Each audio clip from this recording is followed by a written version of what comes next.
E vamos começar falando, Antônio, de um tema que a gente já abordou ontem, inclusive, na conversa com a ex-deputada federal Manuela Dávila, e também no comentário a respeito das eleições do Equador, que é a questão da segurança pública, mas desse aproveitamento da questão da segurança pública por parte da extrema-direita. Né? Partindo dessa notícia aqui, dessa matéria do portal UOL de ontem.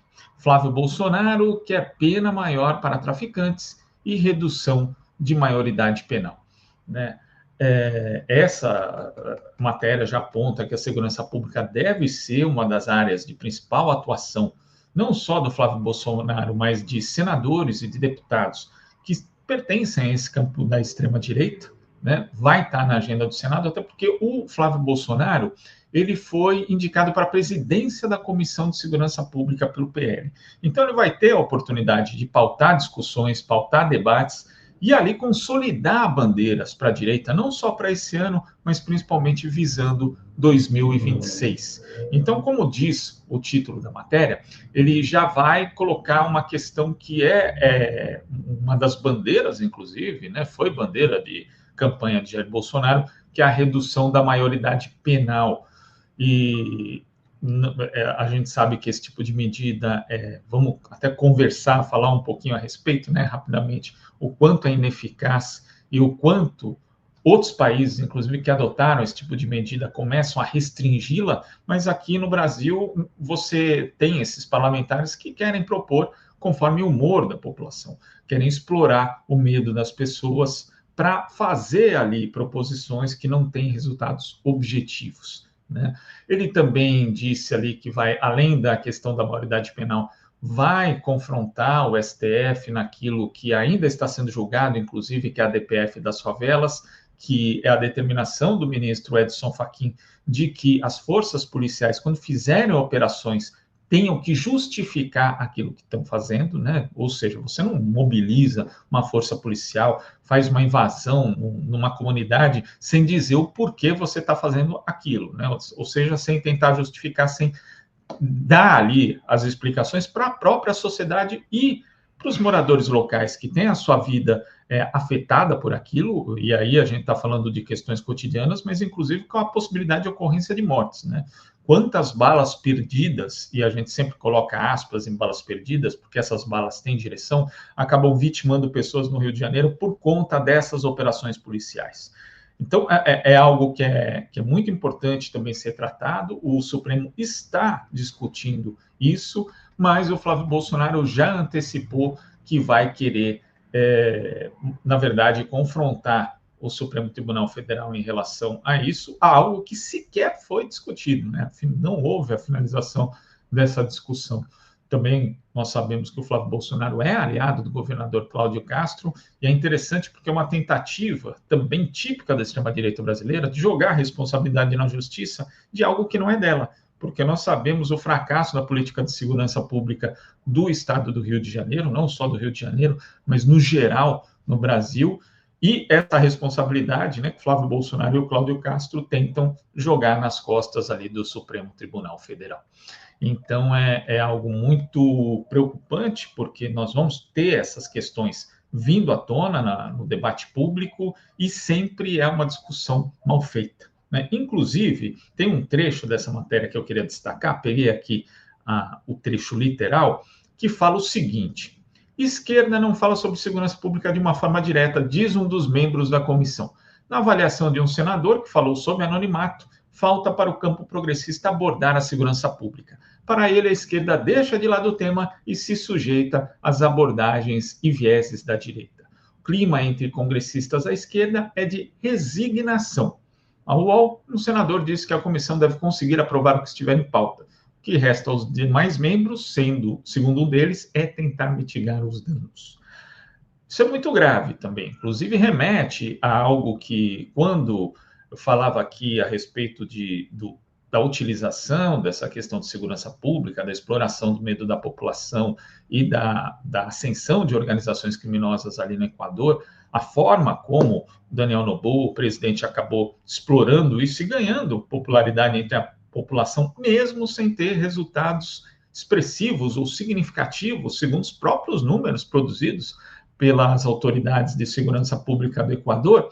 A ex-deputada Manuela Dávila falou ontem, bom, mas eles estão propondo alguma coisa. O que a esquerda propõe? O que a esquerda está elaborando em relação à questão da segurança pública, que é uma preocupação, segundo as pesquisas, né?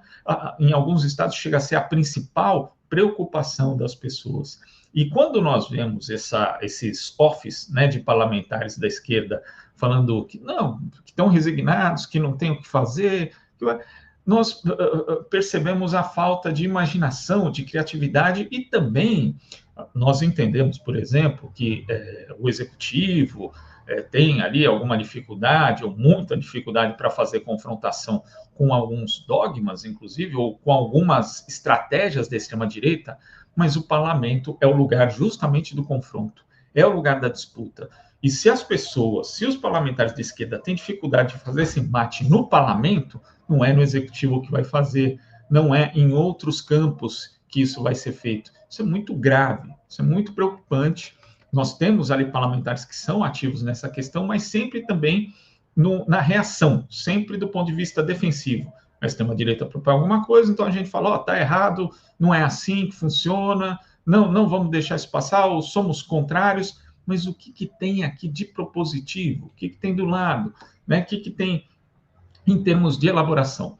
Então, esse é um dado muito, muito sério, e é muito sério também porque ele afeta a vida das pessoas. Não é algo que simplesmente está sendo posto e que vai ficar só no discurso, né? Ainda que, do ponto de vista discursivo, seja terrível também, porque se eles estão falando sozinhos, é lógico que isso vai reverberar e isso vai consolidar uma cultura autoritária que já existe no Brasil, né? E principalmente uma cultura legislativa. O que é? Você tem a ocorrência de um crime, qual é a posição de um parlamentar? É criar um tipo penal que às vezes não precisa ser criado. E aí a gente está falando do populismo penal, que é esse processo pelo qual os principais partidos políticos, eles acabam fazendo uma competição entre si para ver quem é mais duro com o crime. Só que essas leis são criadas sem base naquilo que é ciência, que é a ciência criminal, que inclusive é uma temática que é alvo de uma intersecção de disciplinas. São pessoas que estudam a criminalidade e são pessoas que estudam aquilo que dá certo e aquilo que não dá certo.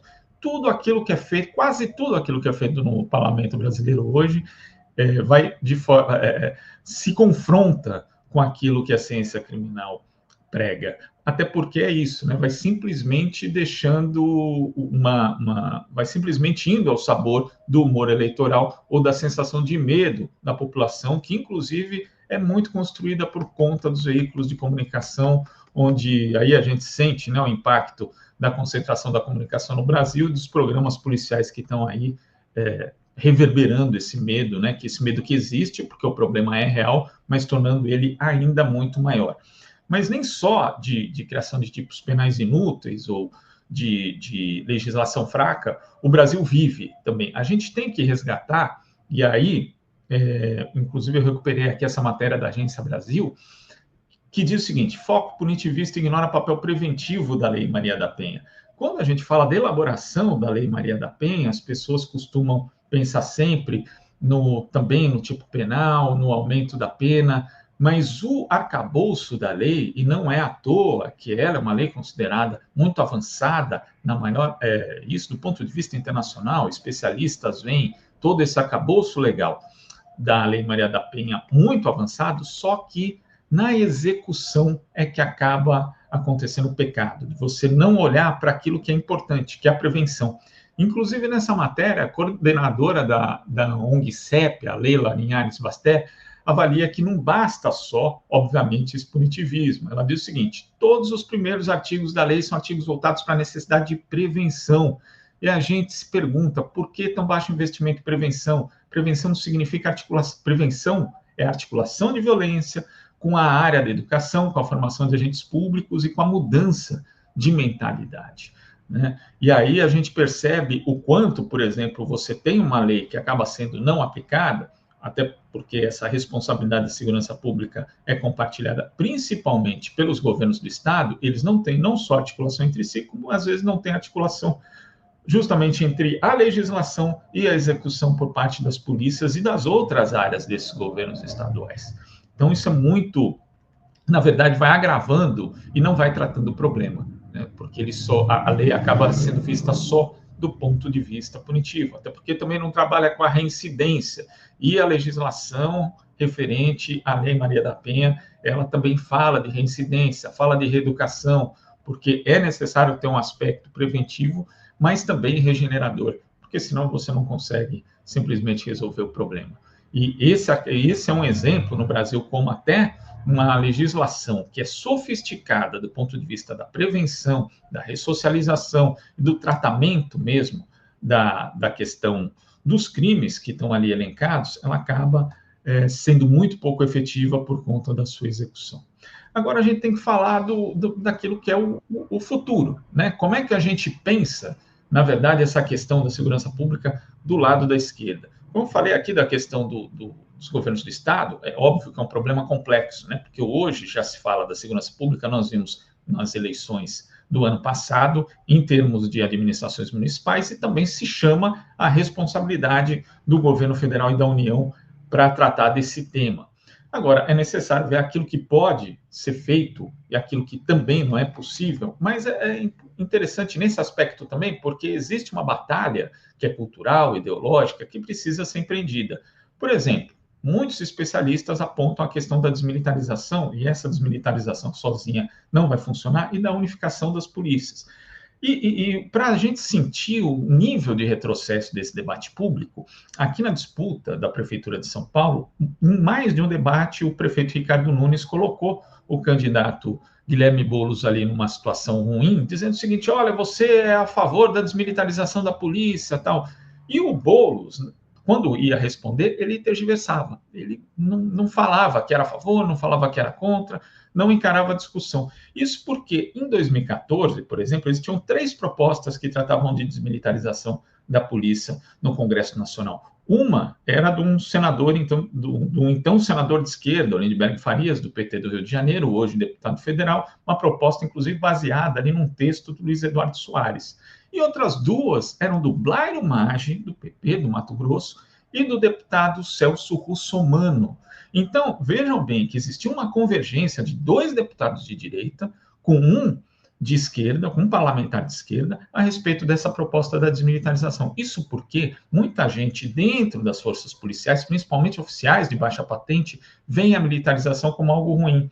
Não só porque, na prática, impede, por exemplo, movimentações, mobilizações a respeito de melhores condições de trabalho, de reajuste salarial, por exemplo, mas como também a hierarquia rígida trava, muitas vezes, porque a própria ação policial, porque aí vai ter que subir para o general, para o coronel ali, que é responsável pela área, isso acaba causando ali todo um problema operacional dentro das corporações. Então, quer dizer, a desmilitarização não é unânime nem dentro da Polícia Militar.